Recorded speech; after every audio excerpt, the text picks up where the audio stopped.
সাহেবের নেতৃত্বে করতে হয়েছে। প্রফেসর ইউনূস সাহেবকে তো আপনারা চেনেন না, বিরাট মানুষ, নোবেল পুরস্কার পাইছে, তাই না?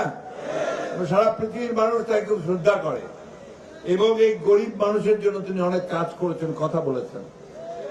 তার গ্রামীণ ব্যাংক, তার এই সাধারণ মানুষের জন্য যে মাইক্রো ক্রেডিট, সব মিলিয়ে তিনি গোটা পৃথিবীর মানুষের কাছে খুবই একজন শ্রদ্ধেয় মানুষ।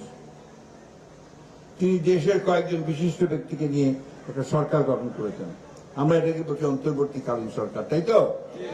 এই অন্তর্বর্তীকালীন সরকারকে আমরা দায়িত্ব দিয়েছি যে আপনারা খুব অল্প সময়ের মধ্যে এই যে আওয়ামী লীগ যে জঞ্জাল সৃষ্টি করেছে 15-16 বছরে, এই জঞ্জালগুলোকে দূর করে দিয়ে একটা পরিবেশ তৈরি করেন যেখানে সমস্ত রাজনৈতিক দলগুলো তারা একটা নির্বাচন করতে পারবে এবং অবাধ সুষ্ঠু নির্বাচন হবে।